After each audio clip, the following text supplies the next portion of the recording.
ஆச்சி மசாலா. எந்த சமையலும் ருசி தேடும் ரகசியம். 20 ரூபாய். Taste the Daily. சேர்ந்த ஜெயக்குமார், ஆதரூரை சேர்ந்த அழகர், இவங்க 2 பேருக்கும் இடையில வந்துட்டு இவங்க 2 பேரையும் தாக்கியதாக ஆகாஷ் டெல்லிசனும் அவருடைய நண்பர் குணா 2 பேரும். அதனால இவங்க அரெஸ்ட் பண்ணிட்டு போனாங்கன்றது ஒண்ணு. பட் இவங்க ஃபேமிலி பெற்றோர்கள் தரப்புல இருந்து சொல்லப்பட்ட விஷயம் என்ன அப்படின்னா, அரெஸ்ட் பண்ணிட்டு போனவங்க ஸ்டேஷனுக்கு கூட்டிட்டு போல, ஓகே, வேற இடத்துல வைத்து விசாரிச்சாங்க அப்படின்னும், ஜாதி ரீதியான ஒரு விஷயம் தான் இது அப்படிங்கிற மாதிரியானது எல்லாமே சொல்லியிருந்தாங்க. ரிமாண்ட் ரிப்போர்ட்ல அவர் சொன்ன விஷயம், குணாவை விட்டுட்டு என்ன மட்டும் ஒரு கார்ல கூட்டிட்டு போய் கண்ணில் வந்து லைக் வெள்ளை துணி கட்டியிருந்தாங்க அப்படின்னும், கூடவே வந்துட்டு ஒரு இடத்துல நிறுத்தி இறக்கி என்ன பண்ணாங்கன்னா, இந்த கண்டைக்காலும் முட்டியும் இருக்கு இல்லையா, அதற்கிடையில 2 கற்களை வச்சு சாக்கை சுற்றி என் வாயெல்லாம் கட்டி அடிச்சாங்கன்னு சொல்லியிருந்தாங்க. So which means again it proves that it is a custodial death. இதனால தான் பெற்றோர்கள் வந்து பிடிவாதமா இருந்தாங்க. ஆமா, ஒன்று. இன்னொன்று பார்த்தோம் அப்படின்னா, இங்கே போஸ்ட்மார்ட்டம் ரிப்போர்ட்ல என்ன சொல்லப்பட்டிருக்குன்னா, அந்த 16 பேரையும் இங்கே வந்து அரெஸ்ட் பண்ணணும், அரெஸ்ட் பண்ணாதான் வந்துட்டு நாங்கள் வந்து இந்த போராட்டத்தை கைவிடுவோம், நாங்கள் வந்து உடலை வாங்குவோம் அப்படின்னு இருந்தாங்க. பட் இன்னைக்கு அவருடைய உடலானது அப்படிங்கிறது தகனமும் செய்யப்பட்டிருக்கு. இது வந்து இந்த தீர்ப்பை எப்படி மேம் நீங்க பாக்குறீங்க? அதுனா right to life includes right to dignity. Okay, ஒரு பர்சன் பிறந்து ஒரு டிக்னிஃபைடாக வாழணும்னு ஒரு இது இருக்கு, ரைட் இருக்கு இல்லையா, அதுக்கு ஈக்குவலாக அவங்க இறந்த அப்புறமும் ஒரு டிக்னிஃபைட் பரையில் அவங்களுக்கு கொடுக்கணும். இங்கே வந்து பார்த்தோன்னா எஸ், எல்லாமே முறைப்படி லீகல் ப்ராசஸ் படி நடந்துட்டு இருக்கு. மேலும் நீங்கள் ஏன் இன்னும் இறந்து போனவரோட உடலை வைத்து வாங்காமல் அவர் இன்னும் ஏன் நீங்கள் துன்புறுத்திட்டு இருக்கீங்க, அந்த ஆன்மா ஏன் அப்படிங்கிற ஒரு ஆஸ்பெக்ட்ல தான் இந்த உத்தரவானது இங்கே பிறப்பிக்கப்பட்டுச்சு. இது அடுத்தடுத்த கட்டமாக போகும்போது அந்த கேஸில் என்ன நடந்ததோ, தட் இஸ் அரெஸ்ட், அதுக்கப்புறம் அவங்களுக்கு கிடைச்ச உச்சபட்ச பனிஷ்மெண்ட், அதுவும் இங்கே கிடைப்பதற்கான வாய்ப்புகள் மிக நிறையவே இருக்கு. நம்ம காவல்துறையினர், நம்ம கிட்ட அதிகாரம் இருக்கு, நம்ம என்ன வேணா பண்ணிட்டு தப்பிச்சிடலாம் அப்படிங்கிற எண்ணம் உங்களுக்குள்ள இருந்தது இல்லையான்னு இருக்குல்ல, அதே ஒரு எண்ணம் தான் இவங்களுக்குள்ளேயும் நீங்க பார்க்க முடியுது.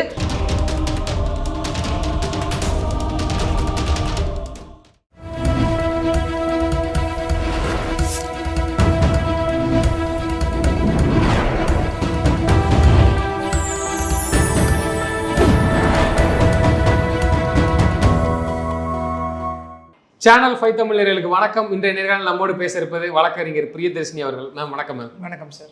மேம், மதுரையை சேர்ந்த ஒரு இளைஞர் ஒரு 100 நாட்களுக்கு முன்பாக ஒரு வழக்குல வந்து சம்மந்தப்பட்டதாக சொல்லி காவல் நிலையம் கூட்டு போய் வந்து காவல்துறையினால் அடிச்சதாக சொல்றாங்க. மருத்துவமனையில் வந்து உயிரிழந்திருக்காங்க.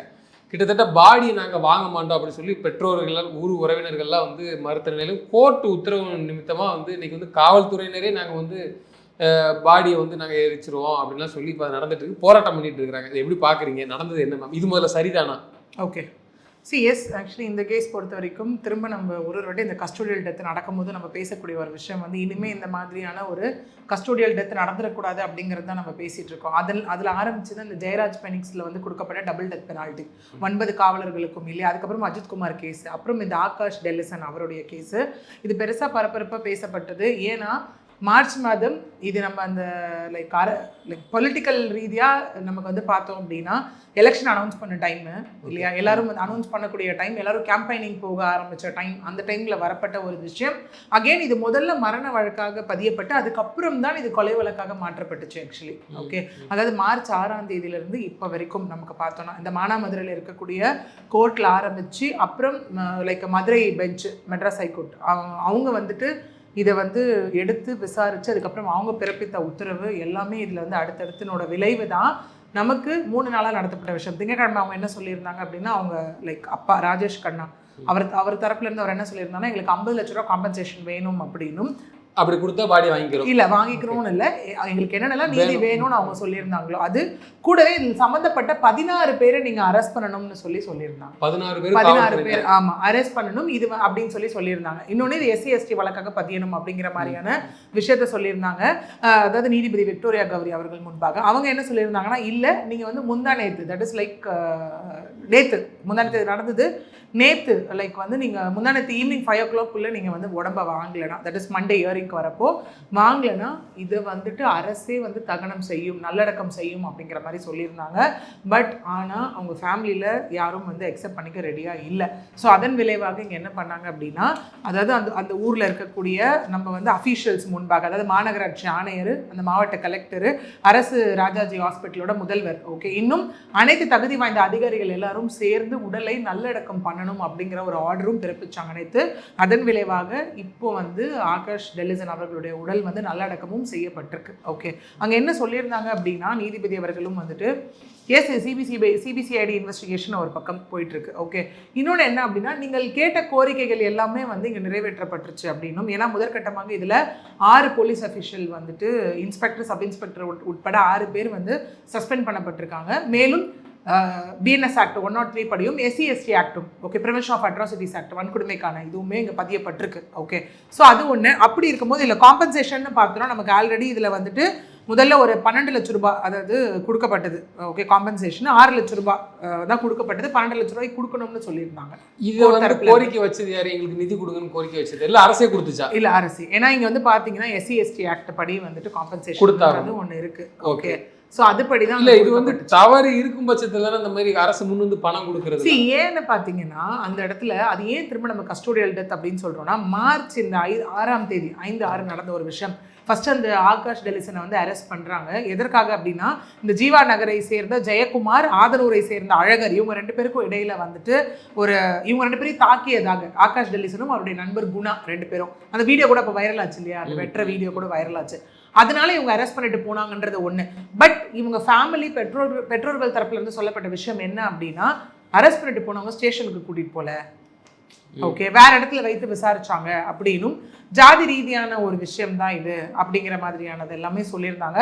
கூடவே வந்துட்டு அவங்க அப்பா சொல்லியிருந்தாரு என்னன்னா கால் மேலே கற்களை வச்சு தான் காலை நொறுக்கியிருக்காங்க, எங்களுக்கு இல்லை சந்தேகம் இருக்குது அப்படிங்கிற மாதிரி சொல்லியிருந்தாங்க.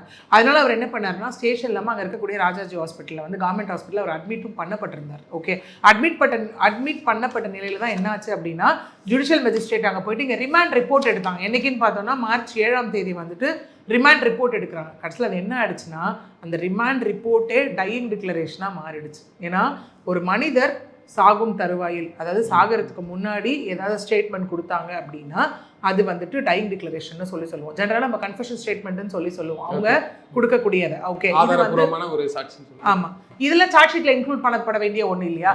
பட் இதில் சொல்லப்பட்டது என்ன அப்படின்னா டையிங் டிக்ளரேஷன் சொல்லப்பட்டது. ஏன்னா அங்கே அவர் என்ன சொல்லியிருந்தார் அப்படின்னா மஃப்டியில் ஒரு 10 போலீஸ் இருந்தாங்க அப்படின்னும் என்ன மட்டும் அதாவது அது குணாவை விட்டுட்டு ஆமாம் ரிமாண்ட் ரிப்போர்ட்டில் அவர் சொன்ன விஷயம் குணாவை விட்டுட்டு என்ன மட்டும் ஒரு காரில் கூட்டிகிட்டு போய் கண்ணில் வந்து லைக் வெள்ளை துணி கட்டியிருந்தாங்க அப்படின்னும் கூடவே வந்துட்டு ஒரு இடத்துல நிறுத்தி இறக்கி என்ன பண்ணாங்கன்னா இந்த கண்டைக்காலும் முட்டியும் இருக்கு இல்லையா அதற்கிடையில் 2 கற்களை வச்சு சாக்கை சுற்றி என் வாயெல்லாம் கட்டி அடிச்சாங்கன்னு சொல்லியிருந்தார் அவர். ஓகே, அடிச்சாங்க. அதன் விளைவாக என்ன ஆயிருக்கு அப்படின்னா நான் வந்துட்டு என்னை வந்து ஹாஸ்பிட்டலுக்கு கூட்டிகிட்டு போனாங்க. நாங்கள் டாக்டர் என்ன உனக்கு காலில் அடின்னு கேட்டால் நான் தப்பிக்க முயற்சி பண்ணும்போது நான் கீழே விழுந்துட்டேன், என்னை போலீஸ் இப்படி துன்புறுத்தினாங்க அப்படின்னு வந்துட்டு நீ சொல்லக்கூடாதுன்னு சொல்லி என்னை கூட்டிகிட்டு வந்தாங்கன்றதை அவர் அதில் ரெஜிஸ்டர் பண்ணியிருக்காரு. So which means again it proves that it is a custodial death. இதனால தான் பெற்றோர்கள் வந்து பிடிவாதமாக இருந்தாங்க. ஆமாம், ஒன்று. இன்னொன்று பார்த்தோம் அப்படின்னா இங்கே போஸ்ட்மார்ட்டம் ரிப்போர்ட்டில் என்ன சொல்லப்பட்டிருக்குன்னா 29 காயங்கள் உடல்ல இருந்ததாக சொல்லப்படுது. ஏன்னா தப்பிக்கும் போது ஒரு சுவரில் ஒரு மேலே இருந்து தப்பிச்சு கீழே விழுறவருக்கு இவ்வளோ அடிகள் ஏற்படுமான்றது இருக்குல்ல. ஏன்னா மல்டிபிள் ஃப்ராக்சர்ஸ் 29 காயங்கள் அப்படிங்கிறது ஒரு மனுஷன் சாதாரணமாக தடிக்கு விழுந்தா ஏற்படுமான்ற ஒரு சந்தேகம் ஏற்படுது இல்லையா? ஸோ அதன் விளைவாகத்தான் இங்கே என்ன ஆச்சு அப்படின்னா இது இன்னொன்றும் இருந்தது. என்னன்னா அந்த மக்கள் வந்து அங்கே அந்த மானாமதுரை பரமக்குடி ராமேஸ்வரம் சாலையில் உட்காந்து ப்ரொட்டஸ்ட்டில் ஈடுபடும் போது அங்கேயும் சொல்லப்பட்டிருந்தது அரசு தரப்புல இருந்து என்னன்னா இது முக்கிய சாலை இணைப்பு சாலைன்றதுனால இங்கே நிறைய லைக் அப்போ வந்து நரேந்திர மோடி அவர்கள் கூட வந்தார் தமிழ்நாட்டுக்கு இல்லையா? ஸோ சிஎம் பிஎம்லாம் வராங்க. இந்த மாதிரி இருக்கும்போது எங்களுக்கு ரொம்ப டிஸ்டர்பன்ஸாக இருக்குது இங்கே இவங்க இருக்கிறதுன்னு சொல்லும் போது நீதிமன்றமே ஒரு விஷயம் சொல்லியிருந்தாங்க. அவங்களோட உரிமைக்காக அவங்க அமைதியான முறையில் தான் போராட்டம் பண்ணுறாங்க அப்படின்னும் அவங்களுக்கு நீங்கள் ஊருக்குள்ளே போராட்டம் பண்ணுறதுக்கு ஒரு இடமும் நீங்கள் ஒதுக்கி கொடுங்க அப்படிங்கிற மாதிரி விஷயமும் சொல்லியிருந்தாங்க. கூடவே அது மட்டும் இல்லாமல் அதுக்கப்புறம் தான் இங்கே என்னாச்சு அப்படின்னா ஒரு அட்வொகேட்டும் அப்பாயிண்ட் பண்ணியிருந்தாங்க. அவங்க கூட பேச்சுவார்த்தை நடத்துவதற்காக என்ன அடுத்த கட்டம் நாங்கள் அரசு தரப்பு என்னன்னா நாங்கள் வந்து கண்டிப்பாக இதில் உரிய நடவடிக்கை எடுக்கிறோம், யாரெல்லாம் இதில் குற்றம் சாட்டப்பட்டிருக்காங்க அப்படின்னு தெரிஞ்சாங்களோ அவங்க மீது எல்லாமே நாங்கள் நடவடிக்கை எடுக்கிறோம் அப்படின்னு சொல்லி பேச்சுவார்த்தைக்காக ஒருத்தரை வந்து அங்கே இது பண்ணியிருந்தாங்க. பட் மக்கள் அதையும் மீறி இல்லை கிட்டத்தட்ட 102 நாட்களாக சேர்த்து ஒரு போராட்டத்தில் தான் ஈடுபட்டு இருந்தாங்க அந்த இடத்துல. ஓகே, இல்லை எங்களுக்கு வந்து பத்தாது, அந்த 16 பேரையும் இங்கே வந்து அரெஸ்ட் பண்ணணும், அரெஸ்ட் பண்ணாதான் வந்துட்டு நாங்கள் வந்து இந்த போராட்டத்தை கைவிடுவோம், நாங்கள் வந்து உடலை வாங்குவோம் அப்படின்னு இருந்தாங்க. பட் இன்னைக்கு அவருடைய உடலானது அப்படிங்கிறது தகனமும் செய்யப்பட்டிருக்கு. மேம் நீங்கள் ஒரு வழக்கறிஞர் கூட, இது வந்து இந்த தீர்ப்பை எப்படி மேம் நீங்கள் பார்க்குறீங்க? ஏன்னா நீங்கள் வாங்கி கொள்ளுங்க, இது வந்து அரசினுடைய கடமை தான், நானும் இதை ஏற்றுக்கிறேன். ஏன்னா ஒன்று பாடியை வாங்கிக்கோங்க, இன்னைக்கு இதே கோர்ட்டு இப்படி தான் தீர்ப்பு கொடுக்கும். ஆனால் இதை வாதாடி இருப்பாங்க, இப்படி ஒரு அநீதி நடந்திருக்கு, அதில் இதை ஏன் ஏற்றுக்க மாட்டேங்குது? இங்கே என்ன அப்படின்னு பார்த்தீங்கன்னா, நான் சொன்ன மாதிரி அந்த டைம்லைன் படி நம்ம பார்ப்போம். ஏன்னா த திங் இஸ் தட் எங்கேயாவது ஒரு விஷயம் மேபி இந்த கேஸ் அடுத்த கட்டம் எடுத்துகிட்டு போகிறதுக்கோ இல்லை இந்த உடலை நாங்கள் வாங்கினால் இந்த கேஸுக்கு போதுமான எவிடன்சஸ் கிடைக்காது அப்படின்னும், இந்த போஸ்ட்மார்ட்டம்லேயே எங்களுக்கு சந்தேகம் இருக்குது, திரும்ப ரீபோஸ்ட்மார்ட்டம் பண்ணுங்க அப்படின்ற சுச்சுவேஷனில் எஸ் உடலை வச்சுப்பாங்க. லைக் உடலை வந்து ஈவன் நம்ம நிறைய கேசஸில் பார்த்துருக்கோம், புதைக்கப்பட்ட உடலை கூட திரும்ப எடுத்து ரீபோஸ்ட்மார்ட்டம் பண்ணியிருக்காங்க இல்லையா. நம்ம இதிலே பார்த்தோம் அப்படின்னா தட் இஸ் மார்ச் 6 இது நடக்குது. 7ஆம் தேதி அவர் கொடுத்தது டையிங் டிக்ளரேஷனாக மாறுது. 8ஆம் தேதி அவர் ட்ரீட்மெண்ட்டில் இருக்கும் போதே அவர் இறந்து போகிறாரு. 9ஆம் தேதியில் என்ன ஆகுது அப்படின்னா ஹைகோர்ட் வந்து ஒரு ஆர்டரை பிறப்பிக்கிறாங்க. என்னன்னா இவருடைய போஸ்ட்மார்ட்டம் வீடியோ ரெக்கார்டட் போஸ்ட்மார்ட்டமாக செய்யப்படணும் அப்படின்னு சொல்லி ஒரு உத்தரவை பிறப்பிக்கிறாங்க. Madurai high court like Madurai high court வந்துட்டு ஒரு ஆர்டர் பிறப்பிக்கிறாங்க. Yes, okay. ஸோ வீடியோ ரெக்கார்டராக இது பண்ணி அது வந்து என்ன in presence of judicial magistrate. Okay, so இதுவும் பண்ணப்படுது. அப்புறம் பார்த்தீங்கன்னா மார்ச் 10 to 13 அந்த டைமில் பார்த்தீங்கன்னா நான் சொன்ன மாதிரி அந்த போஸ்ட்மார்ட்டமோட ரிப்போர்ட் வருது. 28 to 29 இன்ஜுரி இருக்குது. ரைட் லெக்கில் வந்துட்டு பார்த்தோன்னா ஃப்ராக்சர்ஸ் இருக்குது, சிவியர் ஃப்ராக்சர், கூடவே மசில் டேமேஜும் இருக்குது அப்படின்னு சொல்லப்படுது. இதை தான் நான் வந்து போலீஸோட ஸ்டேட்மெண்ட்டுக்கு கான்ட்ராடிக்டரின்னு சொன்னேன். ஏன்னா ஒருத்தவங்க தப்பி விழுந்தால் இந்த அளவுக்கு ஃப்ராக்சர் ஆகும், சிவியர் ஃப்ராக்சர் இருக்காது, மசில் டேமேஜ் இருக்காது இல்லையா. ஸோ இது முதற்கட்டமாக ஒரு விஷயத்தை லைக் உறுதி செய்யுது இல்லையா.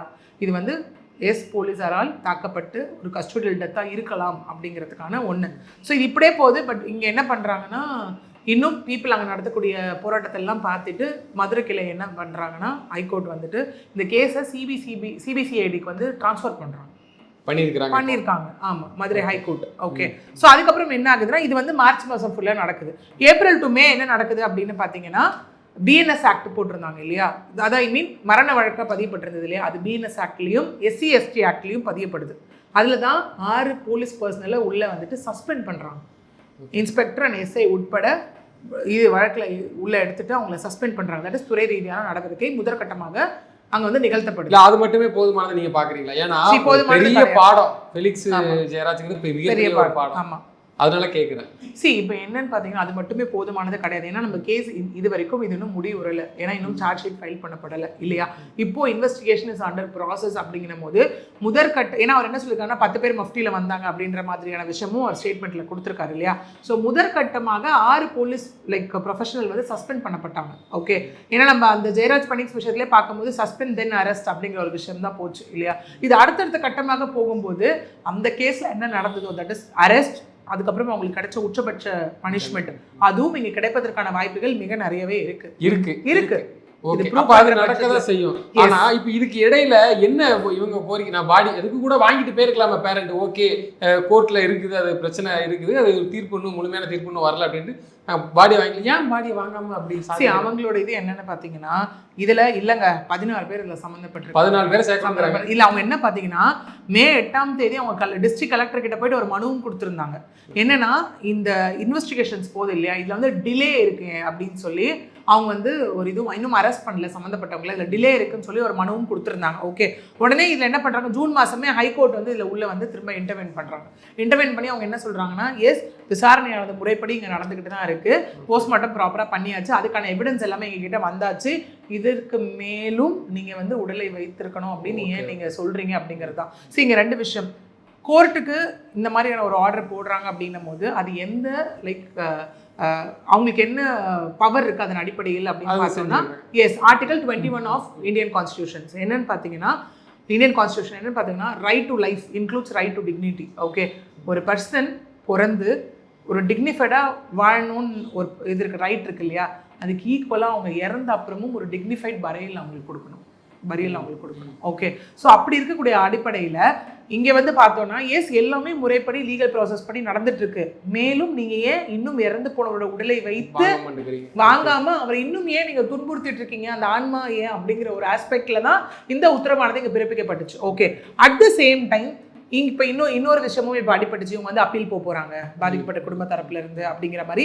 எஸ், அவங்களுக்கும் அப்பீல் போகக்கூடிய எல்லா உரிமையும் இங்கே இந்த இடத்துல இருக்குது. That is special leave petition article 136 கீழேயும் போகலாம், இல்லை ரிட்டு கீழேயும் அவங்க போகலாம். ஓகே, போகும்போது அவங்க அகைன் கோர்ட்டில் போய் என்ன கேட்க போகிறாங்க, ஏன் நீங்கள் உடம்ப வாங்கலன்னு ஃபஸ்ட்டு கேட்பாங்க, உடலை வாங்கலன்னு. அவங்க என்ன சொல்லுவாங்க, இல்லைங்க எங்களுக்கு வந்து இந்த மாதிரிலாம் இருக்குது, எங்களுக்கு சந்தேகம் இருக்குது மரணத்தில் அப்படின்னு போது இவங்க வச்சு வந்து டிமாண்ட் தான் முழுமையான குற்றவாளிகளை கைது பண்ணுங்க. Exactly, that is demand. இவங்க நாளைக்கு அப்பீல் போயிருந்தாலுமே அந்த இடத்துல கேட்கப்படக்கூடிய கேள்விகள் இதுவாக தான் இருந்திருக்கும். அப்போ அதற்கான பதில் என்னவா இருந்திருக்கும், இல்லைங்க போஸ்ட்மார்ட்டம் பண்ணியாச்சு, போஸ்ட்மார்ட்டம் வீடியோ ரெக்கார்ட் பண்ணியாச்சு, அது எல்லாமே ப்ராப்பர் எவிடன்ஸாக இருக்குது, முதற்கட்டமாக நாங்கள் 6 பேரை இது பண்ணியிருக்கோம், வழக்கு நடந்துட்டு இருக்கு, இன்னும் இன்வெஸ்டிகேஷன் போயிட்டு இருக்கு, விச் மீன்ஸ் முற்றிலுமாக இந்த வழக்கு இன்னும் முடிவு பெறவில்லை அப்படிங்கிற ஒரு ஆஸ்பெக்ட் அங்கேயும் வந்து சொல்லியிருப்பாங்க. ஸோ இதுதான் 2 பக்கமும் இருக்கக்கூடிய ரைட்ஸ். ஓகே, ஸோ அதன் அடிப்படையில் தான் இன்னைக்கு இவருடைய உடலானது வந்து இங்கே நல்லடக்கம் செய்யப்பட்டிருக்கு அப்படிங்கிற ஒரு விஷயம்.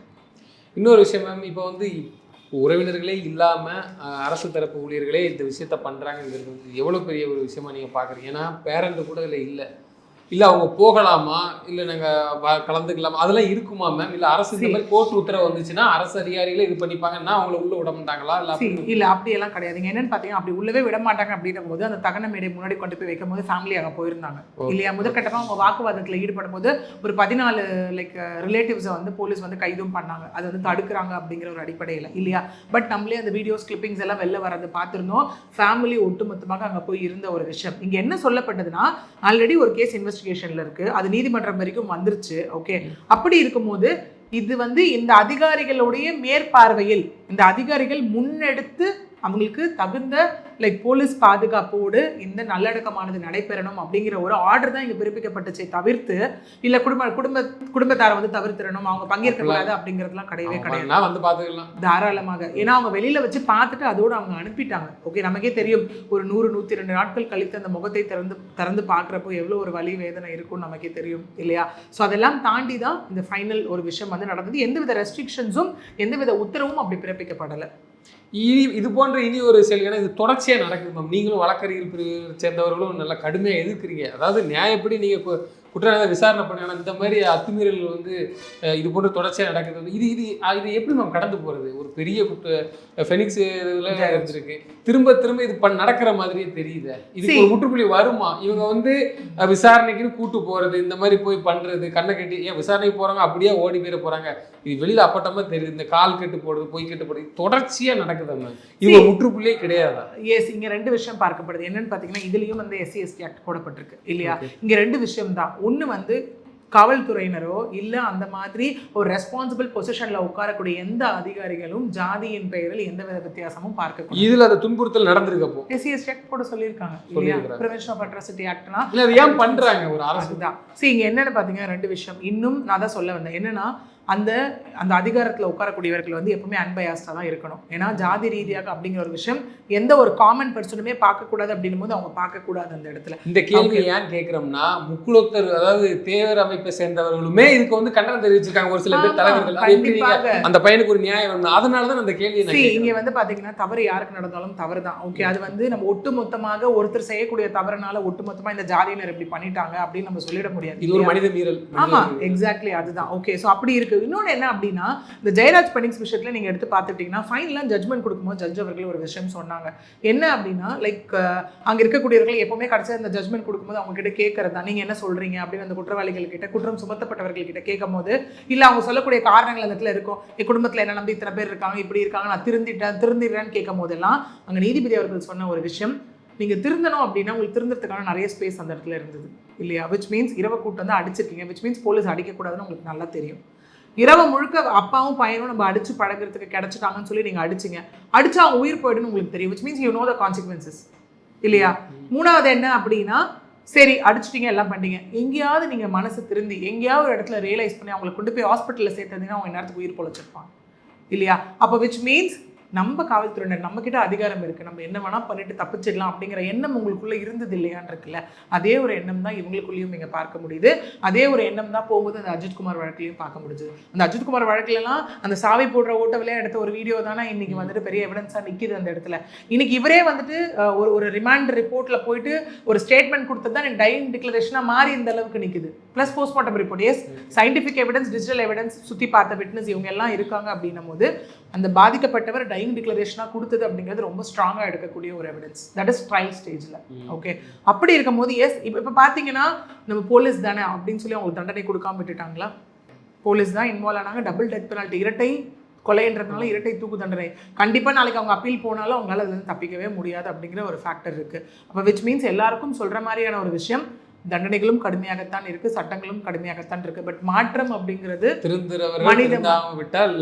மனித மனங்களில் மாற்றம் அப்படின்னும் போது போலீஸ் அஃபீஷியல் என்ன ஃபர்ஸ்ட் யோசிக்கணும்னா, நம்ம அன்பயாஸ்டா இருக்கணும். ஏன்னா நம்ம கிட்ட பல தரப்பட்ட மக்கள் வருவாங்க, பல ஜாதியினர் வருவாங்க, பல மதத்தை சார்ந்தவர்கள் வருவார்கள். அங்கே எல்லாத்தையும் தாண்டி நிஜமா யார் தப்பு செஞ்சிருக்கா, இவங்க தான் தப்பு செஞ்சிருக்காங்க, இவங்க தான் குற்றவாளின்னு தெரிந்தாலும் அடிப்பதற்கு எந்த உரிமையும் அவங்களுக்கு கிடையாது அப்படிங்கறத அவங்க ஃபர்ஸ்ட் புரிஞ்சுக்கணும். இன்னொரு விஷயம் மேம், நீங்க ஒரு வழக்கறிஞர் கூட, உங்களுக்கு தெரியாத ஒண்ணு கிடையாது. இது குத்து நீங்க கிரைம் விஷயம்லாம் நல்லா பேசிட்டு இருக்கிறீங்க.